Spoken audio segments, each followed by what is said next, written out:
এলিয়েনের কি অস্তিত্ব আছে নাকি নেই সেই নিয়ে নানা জল্পনা চলছে। তার মধ্যে উটা মরুভূমি বেশ বিখ্যাত। এলিয়েনরা নাকি এই জায়গা পরিদর্শন করে।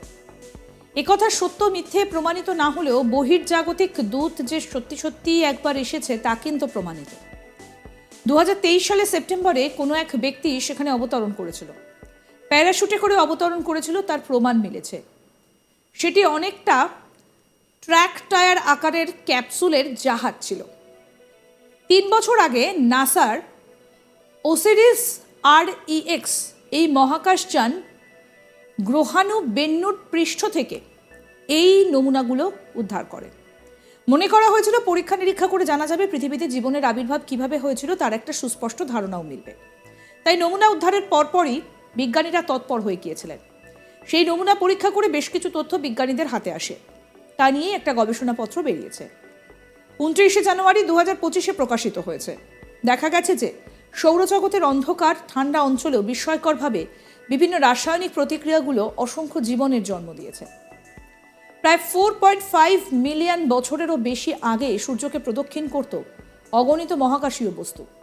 ফলে বারবার সংঘর্ষ হতো। এই সংঘর্ষের ফলে প্রথম দিকে সমস্ত বস্তুগুলো একত্রিত হয়েছিল, পরে অবশ্য অনেকাংশেই ধ্বংস হয়ে যায়। সবে কিছু অংশ মহাকাশের ঠান্ডায় সংরক্ষিত ছিল। নেচার জার্নালে প্রকাশিত একটা গবেষণাপত্রে বর্ণিত বেন্নুর পিতামাতার শরীরে প্রচুর পরিমাণে জল ছিল, কিন্তু জল বাষ্পীভূত হয়ে নোনতা লবণাক্ত জল হয়ে গেছে।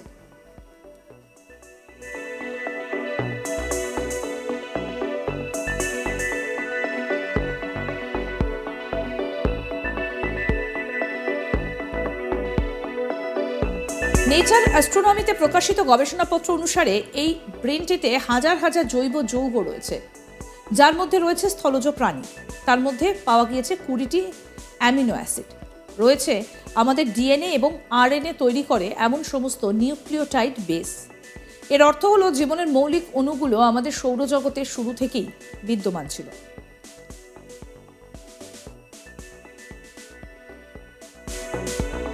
টিম ম্যাকয় নেচার স্টাডির সহ প্রধান লেখক এবং Smithsonian National Museum of Natural হিস্ট্রির একজন উল্কা বিশেষজ্ঞ। বেন্নুর নমুনাগুলো প্রাথমিক বিশ্লেষণ শুরু করেন তারা। দেখা যায় অসংখ্য খনিজ এখন আর এত রহস্যময় নয়। শুধু তাই নয়, বাষ্পীভূত জল জমার অবশিষ্টাংশও সেখানে পাওয়া গেছে। বেন্নু যে আদি মহাকাশীয় বস্তু থেকে এসেছে তা সম্ভবত পৃথিবীর মতো মহাসাগর দ্বারা আবৃত ছিল না। ম্যাককয় বলেছেন এটি সম্ভবত একটা কর্দমাক্ত পৃথিবী ছিল। সেই পৃষ্ঠের ওপরে বা নিচে মহাসাগর ছিল। ম্যাককয়ের মতে জমা জল সম্ভবত স্বল্পস্থায়ী এবং মাত্র কয়েক মিটার পুরু ছিল। এই পরীক্ষায় ড্যানিয়েল গ্লাভিনের সহ নেতৃত্বে একজন নাসার বিজ্ঞানী এবং ওসিরিস REX এর জৈব বিশ্লেষণ দলের নেতৃত্ব, যার মধ্যে বিশ্বজুড়ে কিছু সদস্য রয়েছেন। বেন্নু থেকে সংগ্রহ করা নমুনার উপাদানে জৈব যৌগ অনুসন্ধান করে তিনি এবং তার সহকর্মীরা বেশিরভাগ অ্যামিনো অ্যাসিড এবং পৃথিবীতে জীবনের জন্য প্রয়োজনীয় সমস্ত নিউক্লিওটাইড বেস খুঁজে পান। গ্লাভিন ব্যাখ্যা করেছেন এই ধরনের যৌগগুলো উল্কাপিণ্ডে চিহ্নিত করা হয়েছে, যা আগে আমাদের গ্রহে পড়েছিল। বিপরীতে বেন্নুর নমুনাগুলি স্থলজ দূষণ এবং পৃথিবীর বায়ুমণ্ডলের উচ্চ তাপ থেকে সুরক্ষিত ছিল। পৃথিবীর বাইরে অন্য কোথাও জীবন শুরু হবার সম্ভাবনাকে বাড়িয়ে দিয়েছে।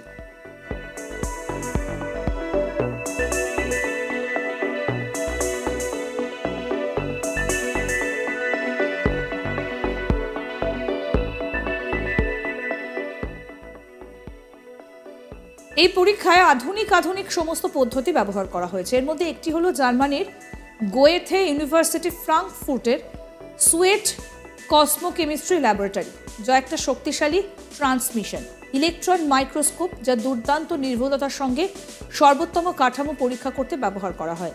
এটি মার্কিন যুক্তরাষ্ট্রের বাইরে একমাত্র TEM অর্থাৎ টেম পরীক্ষাগার, যা অল্প পরিমাণে বেন্নুর নমুনা পেয়েছে। গোয়েথে ইউনিভার্সিটি ফ্রাঙ্কফুর্টের একজন গবেষক শেরি সিঙ্গারলি বলেছেন, টেম বিশেষত জল পাথরের মিথস্ক্রিয়া জড়িত গবেষণার জন্য উপযোগী, কারণ সেই তথ্যের বেশিরভাগই ন্যানো স্কেলে রেকর্ড করা হয়েছে। তিনি আরও বলেন, বিভিন্ন দক্ষতার সঙ্গে গবেষকদের কাছ থেকে নমুনাগুলির ওপর আমরা যত বেশি নজর রাখতে পারব তত ভালো।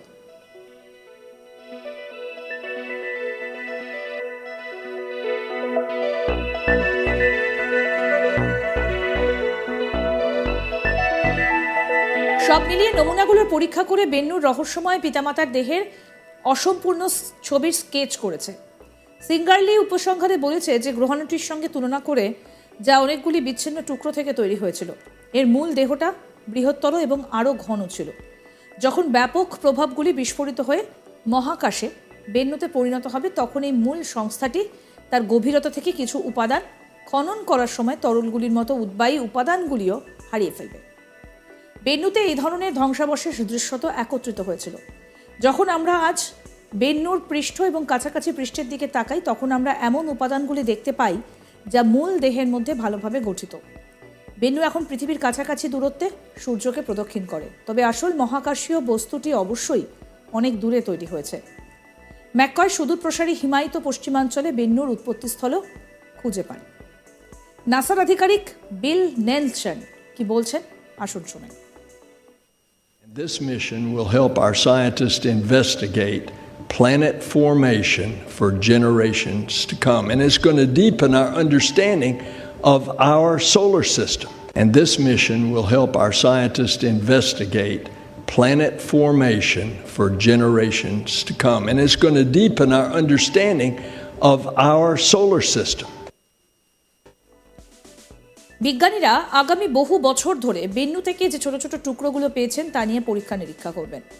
সামনে আসবে সৌরজগতের আরও অনেক অজানা ইতিহাস।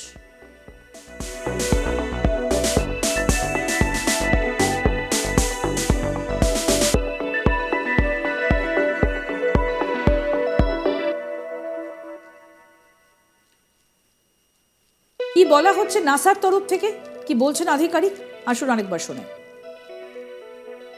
This mission will help our scientists investigate planet formation for generations to come, and it's going to deepen our understanding of our solar system. And this mission will help our scientists investigate planet formation for generations to come, and it's going to deepen our understanding of our solar system. এলিয়েনের কি অস্তিত্ব আছে, নাকি সেই নিয়ে নানা জল্পনা চলছে? তার মধ্যে উটা মরুভূমি বেশ বিখ্যাত। এলিয়েনরা নাকি এই জায়গা পরিদর্শন করে। একথা সত্য মিথ্যে প্রমাণিত না হলেও বহির্জাগতিক দূত যে সত্যি সত্যি একবার এসেছে তা কিন্তু প্রমাণিত। 2023 সালে সেপ্টেম্বরে কোনো এক ব্যক্তি সেখানে অবতরণ করেছিলেন, প্যারাশুটে করে অবতরণ করেছিল, তার প্রমাণও কিন্তু পাওয়া গিয়েছে। সেটা অনেকটা ট্র্যাক্টর আকারের ক্যাপসুলের জাহাজ ছিল। 3 বছর আগে নাসার ওসিরিস REX মহাকাশযান গ্রহাণু বেন্নুর পৃষ্ঠ থেকে এই নমুনাগুলো উদ্ধার করে। এরকম আরও আপডেট পেতে দেখতে থাকুন আজ তাক বাংলা। সাবস্ক্রাইব করুন, নোটিফিকেশন পেতে বেল বাটন অপশন প্রেস করুন, হোয়াটসঅ্যাপে ফলো করুন আজ তাক বাংলা, ভিডিওটা লাইক করুন, শেয়ার করুন, কমেন্ট করুন।